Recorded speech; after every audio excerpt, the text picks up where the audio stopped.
in an incompetent, unwise, and illegal war. This is happening now. The Supreme Court has gutted the Voting Rights Act and set back.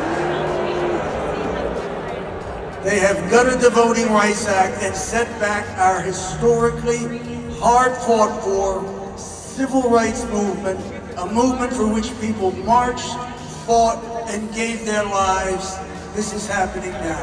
And Nats Park, Bruce Springsteen had a message. There are immigrants being held in for-profit detention centers around the country, such as Delaney Hall in my own home state of New Jersey, where our own governor has been refused access to meet with detainees about the conditions there. This is happening now. We covered this yesterday. It is getting worse.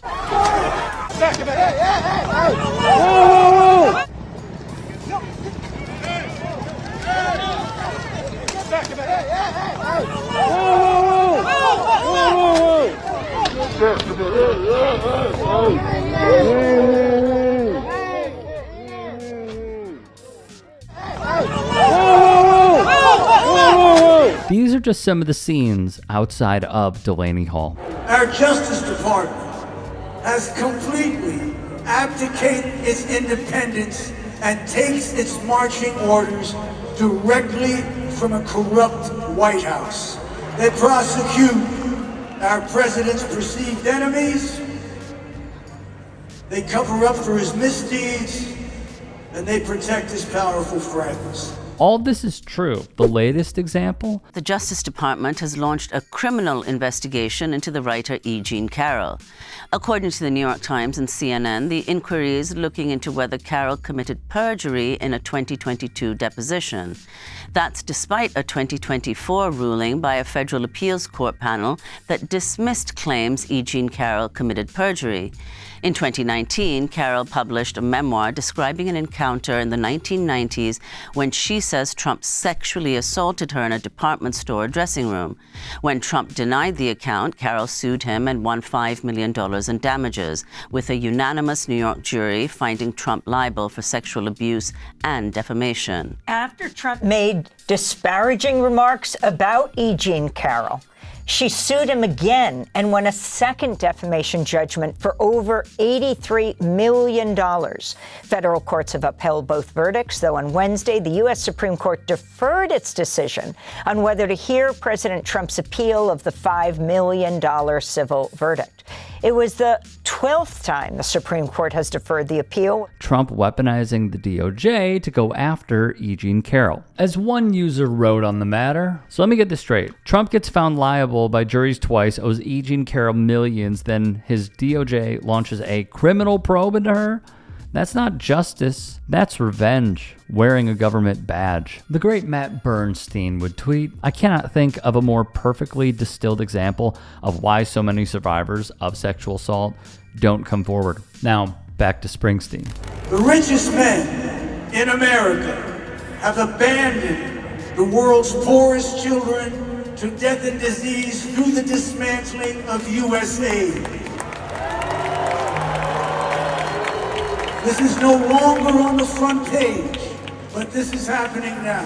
And I should say, we will make mistakes. We won't be perfect, but when we make a mistake, we'll fix it very quickly.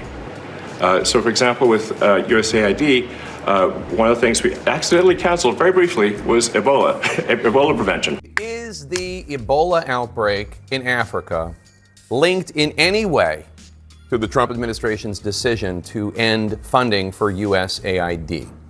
Well, I wondered that very question. So this afternoon I spoke with a former USAID official, one who previously was based in the Democratic Republic of Congo, or the DRC. And that official told me that President Trump and Elon Musk, quote, have blood on their hands. This official also said if USAID were still in the DRC, the agency would have acted within 24 to 48 hours of this year's first Ebola death and helped the country respond, moving in proper testing equipment, including the right testing equipment that would figure out this particular strain of Ebola, and distributing critical PPE, or personal protective equipment.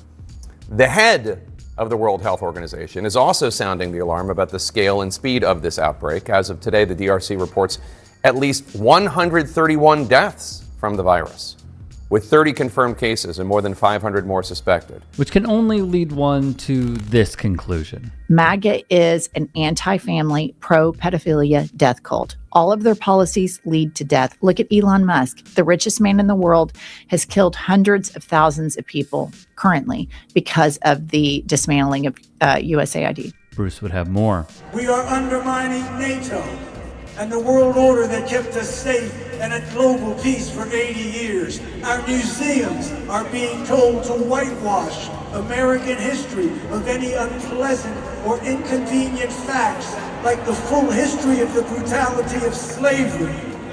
You want to talk about snowflakes? We have a president who can't handle the truth. Again, not wrong. The problem with so much of this is the following. Trump does one heinous thing, then another, then another, then another, then another. And honestly, it feels like it happens within 10 minutes of each other. So you might have missed this. President Trump is ordering a full review of one of the nation's most cherished museums after saying it focuses too much on, quote, how bad slavery was. And he wrote this: "The Smithsonian is out of control, where everything discussed is how horrible our country is, how bad slavery was, and how unaccomplished the downtrodden have been. Nothing about success, nothing about brightness, nothing about the future. And we are not going to allow this to happen.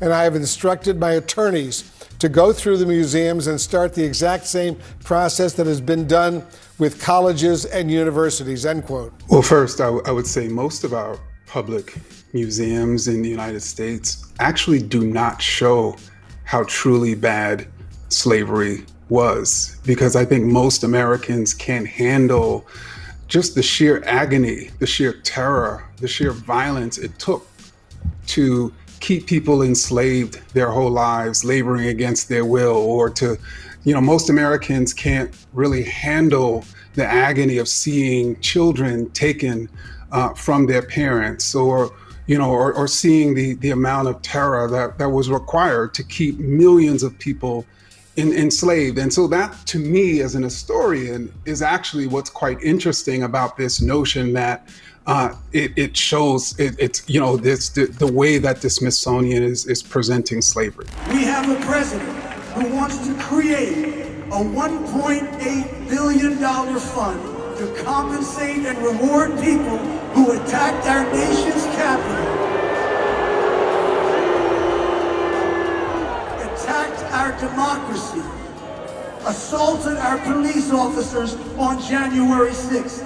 This is an American outrage, and this is happening now. Which is just absurd, and to me personally feels like it's not necessarily just paying them out for no reason. In my view, he is rebuying a insurrectionist police force because he's not going to want to leave. This White House is destroying the American idea and our reputation around the world. We stood as a beacon for hope, liberty, and freedom around the world, an imperfect but strong defender of democracy, standing for the global good. And to many, now we are America, the reckless, unpredictable, predatory, untrustworthy, rogue nation. That is this administration and this president's legacy, and this is happening now. I think we've actually been that for some time. I mean, we are the imperialists of the world. I don't think that this is anything new. I think it's just gone to the extreme. Honesty, honor, humility, character, integrity, truth, compassion, humanity, thoughtfulness, morality, true strength, and decency. Don't let anybody tell you that these things don't matter anymore. They do. They're at the heart of the kind of men and women we want to be. The kind of citizens we want to be, and the kind of country we want to leave for our children. So many of our elected leaders have failed us, that this American tragedy can only be stopped by the American people, you. There is no one coming to save us. We've got to do it ourselves. So join us and let's fight for the America that we love. Do you hear me, Washington? Do you hear me, Washington? Are you with us, Washington? Are you with us, Washington? Let them hear you at the White House. Are you with us, Washington? Hey, I appreciate you watching. Now, if you can, please do become a channel member by going to youtube.com/TYTsports and clicking the join button. If that's too much for you, you can just go to tyt.com/join to become a member. It helps all of us out here at the Young Turks and keeps our network afloat. In addition, you could follow me on my socials on Twitter, Instagram, and TikTok. Appreciate the love. Have a great day.